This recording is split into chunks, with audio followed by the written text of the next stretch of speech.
We are recording. All righty. Good morning, good afternoon, and good evening, everybody. It doesn't matter where you are because, like our show is called, Black and Biosphere is everywhere. So wherever you're joining us from, welcome. For me personally, I am in Seattle, Washington, and it's currently 6 a.m. What about you? What is your time right now? Yeah, my time here in Nairobi, Kenya is 4 p.m. evening. 4 p.m. So as we can see, we're in two different time zones, but we're still talking. I love technology and I love coffee. And that's what's going to get us through. All righty. So that's let's start. Let's get started. So hey everyone. My name is Dr. Tiara Moore, and I'm a postdoc at the Nature Conservancy, and I've been organizing Biosphere Day. And today, I'm going to be talking with Ruth Sitienei, who is a scientist in Africa and Nairobi, Kenya. And so I'm just so excited to talk to you, to just hear about you, highlight your research. You know, there is a lot of times that we get in these panels and we can talk about, you know, the bad things that's happening all the struggles that we go through. And that's important because we do need to highlight that. I'm not going to say that we shouldn't talk about that. But we also have to highlight the work that we do because we persist and we're scientists, you know? So I'm just super excited to talk about you and your work and what it is that you do. So yeah, if you want to just start by telling me your pronouns, oh sorry, I use she, her, and just how you identify. I identify myself as she or her, yeah. Mhm. Mhm. Perfect. So yeah, let's just jump in. Just tell us a little about you, your background. Just who is Ruth? Okay, great. Thank you so much, Tiara. Great to connect to you in this Bio Geoscience Week. So my name, I am Ruth Sitienei. I'm soil scientist for the Nature Conservancy, Africa region. Technically, my background is in soil science, and I work with farmers, smallholder farmers. I work with various partners towards a shared conservation agenda with the Nature Conservancy. So I joined the Nature Conservancy a year and 5 months ago, and it has been a beautiful journey, really, through science and mainly agriculture program. Yes. Oh wow, that's really interesting. So we can dive more, I guess, into your research project now, but tell us about your history. Did you always want to be a scientist? Yes. Okay. Sure. Um, my first degree, in which I graduated in the Dean's List, following which I also received, was in Bachelor of Science, which is Management of Agro-Ecosystem and Agriculture. Mhm. And from that, I received a scholarship from merit from AGRA. AGRA is Alliance for Green Revolution in Africa, to pursue Masters in Soil Science at the University of Nairobi. Yeah. So during my master's, and particularly my thesis research, it was mainly on soil science, particularly integrated soil fertility management and carbon stocks on station.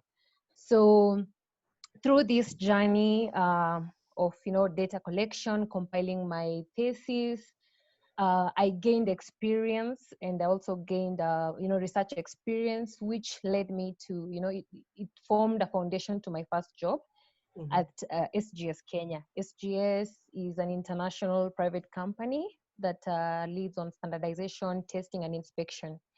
So at SGS, I worked as a trained agronomist, where I was working with smallholder farmers. Basically, I would say we were working from soil to fork. So what that means is that we were working across the value chain of the farmer, ensuring that the farmer gets it right from the soil, improving their health. And from that, they're able to get good yields. And even from the yields, they're able to access the market. So basically, it was advising farmers based on analytical science. So I was able to work with smallholder farmers, medium farmers, large-scale farmers, both in the horticulture, the cereal, and even the cut flowers. So we cut across in all the regions, particularly in Kenya. Um, while working after 3 years with SGS Kenya, having had the experience in agronomy and even in soil science, I saw a great opportunity at the Nature Conservancy, which I felt would enable me to, further expand my knowledge and even experience in soil science. And I was delighted to eventually join the conservancy. Um, and at TNC now, I oversee, the TNC Africa agriculture work, particularly within the soil health.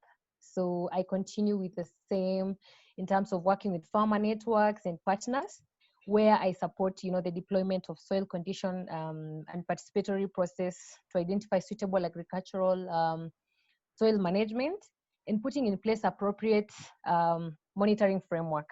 Yes, so that has been my journey in soil science. That's really cool. And it seems just super like holistic, and you do a lot of community engagement and community partnership. Yeah. So Right. I guess, how has that been? Can you talk just a little bit about like being a scientist, but also being like a community activist as well, like making sure Mm-hmm. the farmers and the people in the community know what's going on? Yes. So for TNC especially, okay, right from my first job, I've been working directly with the farmers, and for TNC is project based. Mhm. So we work through various scalable partners. Um, Through this partnership, we are able to work directly with the smallholder farmers with the basis of improving their soil health. So Mhm. what we do is to basically, integrate the principle of sustainable agriculture intensification, and which is also informed by climate change consideration, socioeconomic behaviors, and scaling pathways both at local and regional levels. So we for example, I'll give an example at right now at Apatana Nairobi Waterfront, Mhm. where TNC Agriculture is investing where the water fund already existed. So we are working with over 1,000 farmers, whereby their soils were tested to improve on soil health. So we are looking at indicators of like soil improving the water holding capacity of the soil, so that farmers realize good yields. At the same time, the biodiversity is well maintained, and even the conservation. So in this case, in Tana, you find that through the corporate partnerships, they are paying for conservation measures for upstream users. So Mhm. TNC saw that it was easier to improve through the upstream conservation farmers. So in this region, the small scale farmers in the upstream are issued with water pans, where they're able to harvest water during the rainy seasons, and they utilize this water during the dry season. So in this case, farmers are able to, minimize farming by the river, and also this improves the quality and the quantity of the water at the downstream users. Remember that one of this river is the longest in Kenya, and 95% of the population in the city depends for water source from this river. So there's need for conservation. Oh, Yes, wow. So this is really important. Like yes, 85% of people are getting water from this river. So when you're yes. interacting with the community, do you feel like, they're receptive and everything? Like people like they believe you. They're not saying like, oh, this is not real. Like you think, Yeah, actually, the reason why I actually, what brings the joy to this field is that um, I love my work because, the feedback from these smallholder farmers who they call us from time to time to thank us from the great progress they are making, either within their farms and even their livelihoods, because there are several, interventions that they have been trained on, from soil to crop health in terms of integrated pest management, agroforestry where they incorporate crops in their soils. wow. So that shows that our work has a two pronged outcome, in which we improve the livelihoods, and at the same time we are conserving the environment. Right. And you're also making Yes. farmers scientists. Like they're scientists as well. They have this like Oh yes. background And knowledge of soil health. absolutely. That's Yes, and really also, engaging in transforming food systems, and all this is through like demand and data-driven agronomy research, because we, through working with the farmers, we are able to set up farmer schools where we set up the demo. So farmers are able to come to these demonstration farms, and they're able to learn all these good management practices. So we're able to collect data that can inform further on how we can, scale the interventions on different areas. Wow, this is really like this is so I'm like want to talk just about this now. Like this is really cool. So what type of team, I guess, do you have working on this project? Like do you have it's you who are leading it, and then how big is your team and everything? Yes. So for at the Nature Conservancy for Africa region, there is the we have a strategy lead, of course, who leads and oversees our Africa agriculture work. So I work closely with the team member and myself, and we get very good support from the global team, the agriculture team. So we have a diverse and I mean these various diverse in terms of expertise with the global team who also support us in terms of even science work, and we do exchange of information, because you find that the Nature Conservancy has invested in agriculture in Africa, China, and Mexico within still the soil health and water funds. So we exchange the kind of interventions that we do in various regions and see how we can scale in different regions. So our team here in Kenya is still small in terms of agriculture, but now we've combined ourselves with various partners. And also these projects is in collaboration with, like, for example, Syngenta Foundation. So we work closely with all these team members and, with diverse expertise, and even, team from CGIR which is also a body of science. Wow. It's an international organization. Yes. Mhm. So that's really cool. So it seems like you have partnerships. You also have your staff at the Nature Conservancy, and then the community is also all a part of your team. That's going. That's really Yes. cool. So I guess we have to ask this question: what does the day in the life look like? What is your typical day? I'll say that my work entails field work. So I'll say 80% field based. Actually, we have been affected with the recent pandemic. We're not able to move, but most of the time I'm always in the field, either with the farmers or with the partners. And on very few moments, times I'll be in the office. So my day-to-day work will involve field activities, collecting data in the field, coordinating activities at the ground level, ground truthing our work. Mhm. And because for agriculture, we are right now in Kenya, in Tanzania, so we are working with quite a number of farmers in these two countries. And I've been moving either within Tanzania and also in Kenya, because within Kenya we're in different counties as well. Mhm. Yes. Oh wow. Mhm. Okay. So that's a Yeah. chill day. A lot of time in the field, a lot of time, yeah, not a lot of time in the office, which sounds good to me. That's what I that's what I It's so prefer. fun. Yeah, being Yeah, you out. break the monotony of sitting for too many hours. So yeah, it's really fun to be out there and interact with farmers, getting real life experiences from these farmers and learning from them, assessing their local knowledge on farming system as well. Exactly. That's Yes. really cool. So yeah, Mhm. you mentioned the Mhm. pandemic. How has COVID affected your work? Like, are you doing Zoom calls with farmers, or are you completely not really interacting with them now? Well, COVID has really affected our work on ground. We realized that already we had a fragile food system in terms of, food security has been an issue, a challenge among the farmers. So with COVID, you find that it has really affected the farmers in terms of accessing extension work. Farmers, we are able to reach the farmers through extension support. And also, farmers the market has been disrupted. Access to inputs for the farmers has also been disrupted, but we continue to work with our partners on ground, and we are moving on digital extension, where farmers are able to receive information through SMS platform. Ah, And we work with partners. Oh yeah, oh yeah. So okay, fancy, fancy. yeah. Yeah, so we load the farmer database on system, and send them short SMSs depending on the season. Like if it's almost raining, on how they can maintain their water pans that they store their water, how they can, if it's using their fertilizers, how to use the right way to use fertilizers, the right time to irrigate. So farmers are provided with information and in short form and in a way that they can translate easily. So there's the local dialect, so we have the locals who are able to translate those messages in a way that the farmers can use it very well. So this is in terms of soil management, crop management, how they can reduce post-harvest losses, and even water management issues, in a scenario that they're not in a position to overuse or to over irrigate, so they're told when to irrigate and how to irrigate.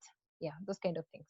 But yeah, for sure, COVID has affected our work because we are not able to move and coordinate all this. But we've had to extend our contracts with most of our partners with cost, without cost implication. So yeah. Yeah, I can But imagine. it calls to devise ways on how to beyond the COVID, how to now post COVID, how can we provide solutions in the midst of pandemic. Right. That's very true because it does. It's like this weirdness where we're like, COVID's going to end. There's going to be this like this weird, like somehow we'll go back to life before COVID. And I don't think that's true. Yeah. Like we do need Mm-hmm. to be thinking like, Yes. how are we going to, what they say, like bounce forward or, come back better, build back stronger from COVID. And I think, yeah, like, Yeah.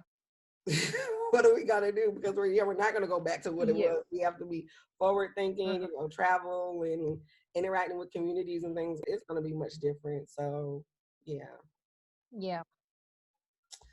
Okay, let's keep it going. So, since we are kind of talking about, I guess, setbacks and things like that, what do you think is the biggest thing in the field that causes you pain or just problems, things that you're like, oh,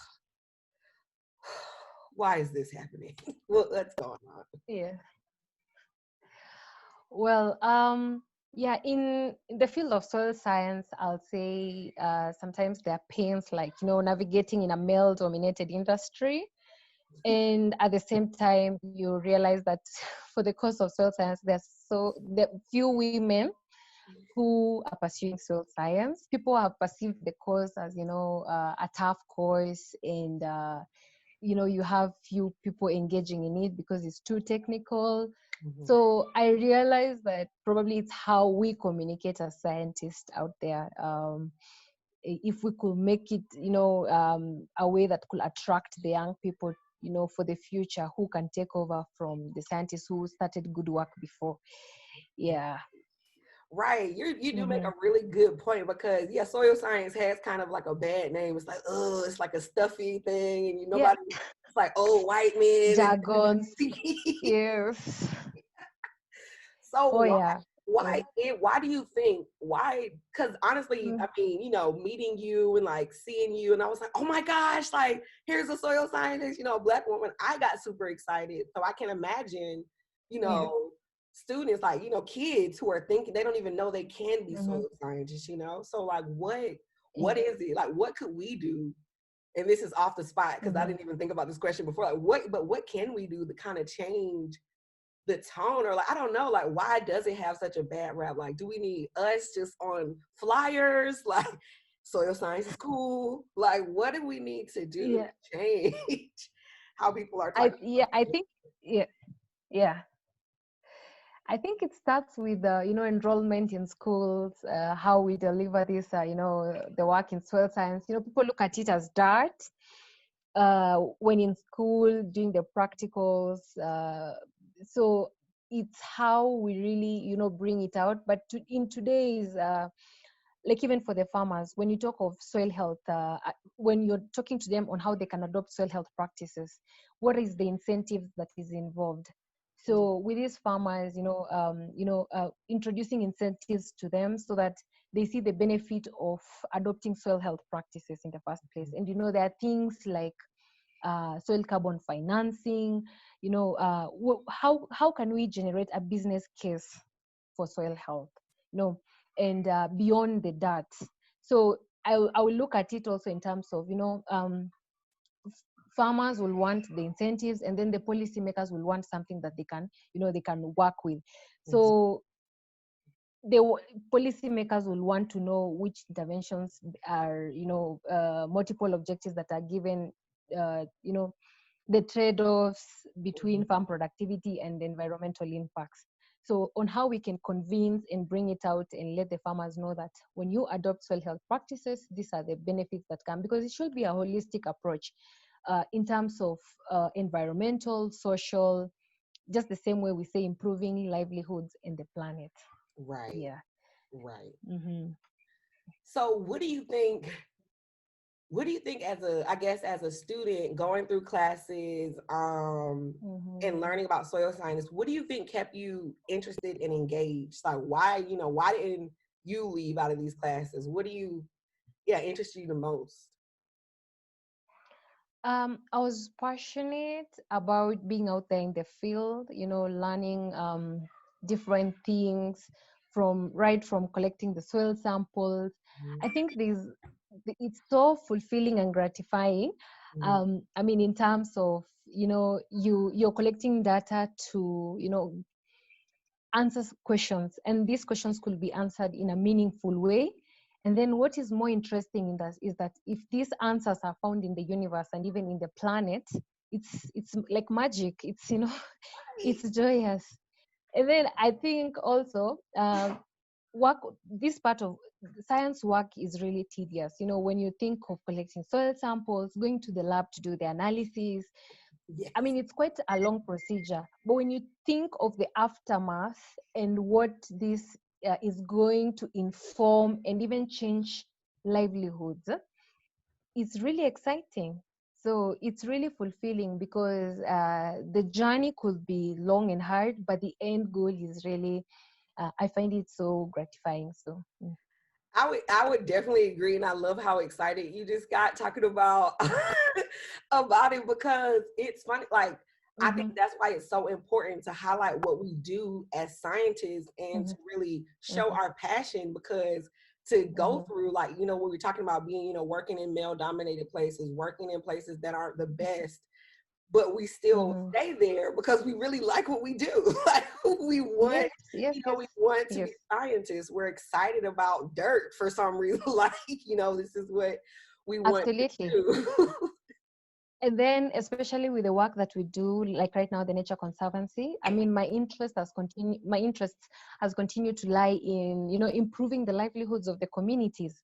So this will be through ideas and innovations that can reduce their vulnerabilities to something like climate change. And this involves, providing informations to farmers, on how they can adopt sustainable practices. And you go back and it's never the same, because you see literally the farmer has moved just from gaining knowledge, gaining understanding on how better they can do their work within their farms. So I think how that changing livelihoods within your community is really encouraging.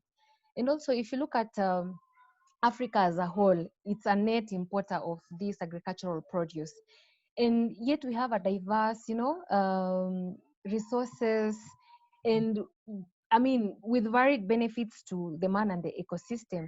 So we have continued to suffer and, have insecurities in terms of, food and even nutrition. And it's because of, just management and conservation of these resources. So Mm, there is actually need to protect these resources and even recover from unsustainable management, which is also crucial. And I think this is an urgent need. So working in Africa and contributing to this, resilient food system is really encouraging. definitely. And I'm glad you brought it up, since we are talking about global and Black and biospheres Yes. everywhere. And I want to ask this question, right? Like, but how, like, to be in Africa, how, like, yeah, you just said it, like, contributing to the conservation, and we know there's not maybe a lot of people who go there to work. So how is that experience, like, being in Africa, contributing and working in Africa? Um, it is really great, having been raised as a farm girl. My father is actually a medium scale farmer, Oh, wow. actually Yes, a holistic farmer. So he grows various crops. He keeps livestock. Like just a holistic, typical farmer. Yeah. So having understood that from growing up and then going to an agricultural course, and again, now alienated with conservation organization, I've been able to, gain experience. Uh, it's more or less the same from one Africa country to the other. When I travel to Tanzania, I mean, farmers are facing the same challenges. Farmers are going through the same things. So it has been wonderful to contribute to fellow Africans, and, to even give them hope that it's possible. You have the same opportunities out there. You are able to do this as an African to African country. And they're always excited to see one of them. And, especially when, now being a young lady going to farmers, I mean, they're so encouraged. They're like, this is our own, and they're able to, learn we learn from each other, and Right. from that we build a good relationship, and we benefit from that. Yeah. That's really cool. I was going to ask about the diversity because when, I think of diversity for me, I'm usually the only Mhm. Black person in the room. But I can't like what does Mhm. diversity I guess look like in science settings in Africa when you're in Africa? So do you find yourself, maybe in the community being any more diverse and in the science is not as diverse, but I'm not really sure. What is the diversity, I guess, in your team in Africa and in different science settings? Yeah, in Africa, I think the for TNC has managed to really do the gender balance. I mean, in terms of yeah, the ladies, and the ratio in terms of men to women. So we are really well balanced. Mhm. And although, but when you go to the communities, you find that it depends. There are those countries that it's women who work mostly in terms of providing labor, and there are those places where it's men who dominate mostly, especially in terms of making decisions for their household, access to resources. You find that there are regions that women don't have rights to access resources. Mhm. And, especially in such region, going there as a woman can also be a challenge, because that is probably a place where it's men who make most decision. So there are those, when that cuts across from communities to now science setting. uh, I will totally agree that in the current science setting, there's really a huge need to balance, in terms of different expertise and even the gender. So today you see that women have been empowered in the same fields, and they are equally doing a good job. Mhm. Yeah. Okay. All Mhm. right. So thinking about, I guess, since we were talking about your journey and where you are now, what do you think teenage Ruth would say to you now? My teenage me will be like, "Do you?" And but I will be determined. I will work hard, and my teenage will say to me, "Stay focused on what you have set for your life goals." Yeah, because with teenage, there's a lot of energy, there's a lot of passion, there's motivation towards the goals that you have. Mhm. So that will be my teenage me. Yeah, Stacey, your goal. Okay, okay, teenage you telling you to Yes. do you. So, what would that be? I guess for your future, you talked about the things that you're doing now and currently, but what is your big vision for your research and for your science and activism? Yeah. I would want to bring soil science, and the work much more to the fore. Uh, Contributing to transformative food system. I think I've mentioned that earlier on. And, conservation with impact, not just by myself, but with the larger, Mhm. uh, just as the TNC shared conservation agenda. I mean, you look at farmers, they are so focused on getting the best return from their inputs with little risk as possible. And today there are so many risks. They are vulnerable to climate change. They are vulnerable to there's so many information out there. So discerning all these things, how we can contribute to farmers without contributing an impact to these farmers and changing their livelihoods at the same time they are able to maintain their farm productivity and they have a positive environmental impact. So I will want to see that grow, and also motivate young ladies and to be in science, for them to impact their communities back at home, fellow women, and you know bring impact in various organizations as well. So yeah, I would like to be a motivation to young ladies. Yeah, and I think that's really important because, like I was saying, like I'm just now starting to see other Black women soil scientists, and it's like we all were making our way here. So it's like, where do we, I guess, pull in young women in our stories? When do we start becoming mentors? When do we start, advocating and doing all that? Because we're trying to become scientists ourselves. So Yes, yes. I guess thinking about, the young women and people who are interested in being scientists, what kinds of pieces of advice or tips do you have for young women who maybe have never seen a Black woman as a scientist, have never, thought they could be a scientist? What kind of advice do you have for them? Yeah, I will advise them that it's doable and that it's fun, and at the same time impacting people's lives, and you're making the planet a better place. So it's really fulfilling and gratifying. So I will advise that young Black lady that you have an equal opportunity to make that impact. It's just that you have to be motivated, be passionate, never give up, and work towards your goals. Yeah. Yeah. Okay. And then what about to other Black scientists currently? Since I've been involved with Black in Geoscience Week and just other empowerment movements, I'm just seeing a lot like, oh, wow, I'm so glad I met you. I was about to leave, like, I'm glad there's someone else. And that could be really discouraging. Like, like I said, being the only Black person around in different areas. So what kind of advice can you give to just current Black scientists who might be feeling discouraged? I would say we all receive, largely the same training and, almost equal opportunities. And it's, I would say, up to you as a Black individual to do not, beyond your background in terms of race, in terms of origin. Let not that stop you from, the ultimate goal. Just work hard and, grab that opportunities as they come, and look beyond your background and focus on the ultimate goal.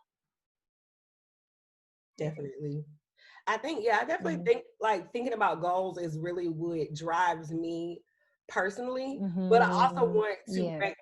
make sure that, I get careful with like not getting like burnt out and like, stressed out. Yeah. So I guess, do you have any, Yeah. self-care tips, any self-awareness? What do you do to just Yes. stress? And actually, it's easy to get swayed to the negative side, to get the burnout in terms of when you look at what is going on. It's easy to look at yourself and, think like it's impossible. But you could go for self-care. And for me, most of the time, especially given that my work is field-based, I do a lot of, physical activities because it keeps your brain active. You keep off from negativity, sources of negativity like social media. You try and reduce engaging in that. Yeah. So for physical activity, off work, I'll do hiking, I'll do, fun activities, also network with Blacks who have been successful. They could share their story and you learn from it, you gain from that actually, and that really leads. So you have someone to look up to, and you have it in mind that if that person did it, then I can also do it. Yes. That's Yeah. yeah, that's true. And I think that's why it's like hashtag representation matters. Like that's what we've been saying. Like Mhm. when you start seeing someone Yes. like, oh wow, she did this. Oh, I can do this too. And you Hmm. get that inspiration. Exactly. Yes. And so that's Yeah. why it is important to highlight us and talk Hmm. about our work. Who knew you could be a whole soil scientist in Africa, working with the community, doing what you're doing. People probably didn't even Yes. realize that was a career path that maybe they could go on. Mm. So I'm just really Mm. excited to be Yeah. able to highlight your work. But thinking about that career path, because I think for me, I know thinking about as a scientist, like I had to go and be a professor. Like that was the Hmm. job. Like, oh, I had to go and be a professor. So what is your thoughts Yes. on that, and why did you not choose, I guess, the professor route? Yeah, I think for the traditional, you find that mostly people will advance. It was easy to go the academic way, but during after my master's research, I was able to join where I was able to practically involve myself with the smallholder out there, and it's really interesting because um, not that the academician way is not, I mean, there's no like which is better than the other, but with this was so fulfilling for me because I get to have real life experiences out there with the people who are involved in the farming system and this industry. So networking with different players, the stakeholders, impacting actually, and even the academician will learn from the real practical life which they could borrow and have it in the academician way. So I've been so much fulfilled going now into research way, and actually even one of my goal and vision is now to be a full scientist, which I just registered for PhD and see myself being a full doctor. Hey, Yeah. hey, let's get it. Contribute to the research world. Yeah. And anyway, eventually, because one way or the other, we can always multitask. You can always have some few classes at the same time you're practicing. So I think that balance is really good because you bring both the real life practices and the theory and you combine, then the product becomes really substantial. Yeah. Wow, Mhm. that's exciting. Well, good luck on that. Oh, Thank you. that's a that's a whole other conversation. We're going, I mean, you did your master's, so grad school is what it is. So, Yes. but that's exciting. But I mean, also like, I guess that brings up a good point. Do you write science papers in your current role? Um, well, we've not done for publishing, but we've been doing some writing, yes. I think mainly because for most of our projects has been within short years, and in terms of data collection, sometimes it needs long seasons to collect this data, and for validation and all that. But yeah, in my thesis, I've contributed to publishing of journal articles, and Mhm. I intend to actually continue in that direction. Yeah. So even in my current role with the support of the strategy lead who does a lot of writing, I intend to actually continue with the same. Yes. Yes, writing. Yes, Yeah. but the Mhm. word has to get out there. The people need to know what you Yeah. But did, what you did. yes, yes, yes. We've actually contributed to international conferences. We've done some writing of papers. It's just that we've not published them, but we have done, presenting in these international conferences, talking about the work we do with the communities and different stakeholders as well. Yeah. Okay. All right. All Mhm. righty. That's good.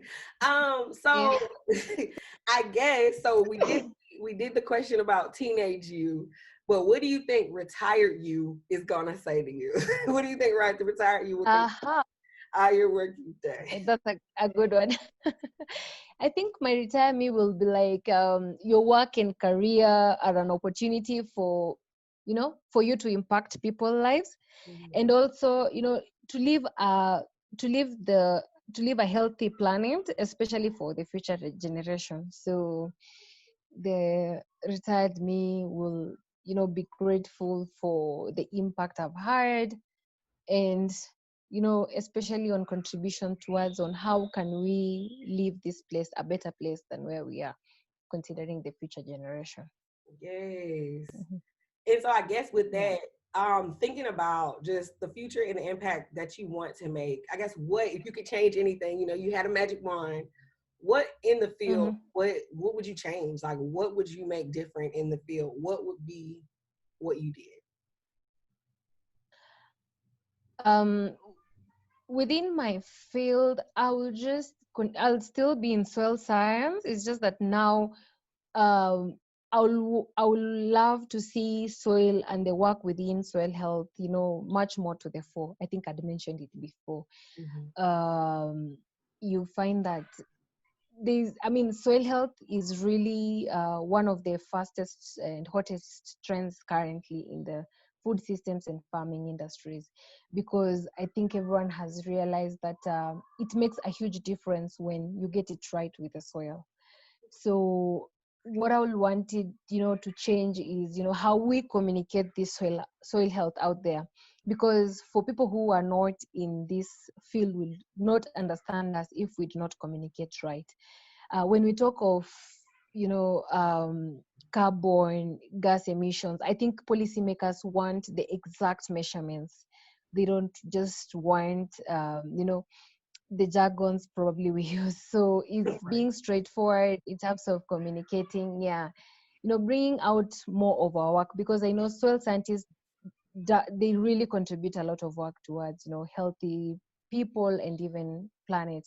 But, how to tell the story of our work sometimes could be the challenge. Yeah.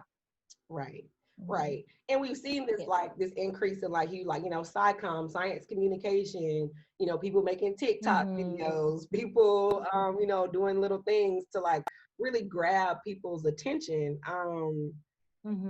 So yeah, who knows? Maybe that's the route we need to go down. Start making, just making these little things that are really getting our work out there, because we know it's important. But you're right, we don't want to get caught up in all this jargon, to whereas people don't even want to listen. like, no, I'm not doing this. So I guess, okay, well, maybe I won't put you on the spot, but if you had a non-jargon way to explain to the people, what would you say? I guess brainstorm in real time. What are we saying to the people to get them to care about soil science? In a less jargon way. Yeah. That's interesting. Okay. I'll say that soil science will always endure, so long as the soil and the civilization around it endures. So you find that soil is forever. Yeah. So, and soil is life. So we feed the soil, it feeds the people, it feeds the planet. All right, everyone, that's our time. That's the mic drop.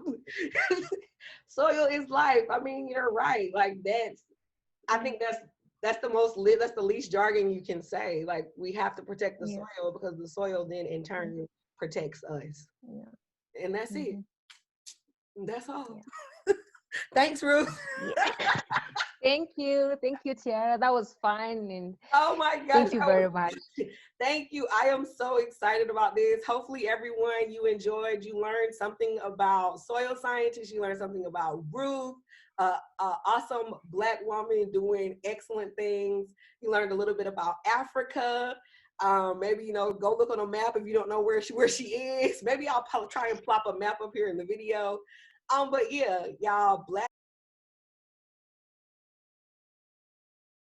and Biosphere is everywhere. Black scientists are everywhere doing their thing, making a difference, and really just trying to be scientists. So when we're dealing with other things like, being the only Black person in the room, or racism and sexism, it's just rough, because we're literally just trying to be scientists. As you heard Ruth just talk about, she wants to be a scientist. She doesn't want to deal with all this extra stuff. So let us do that.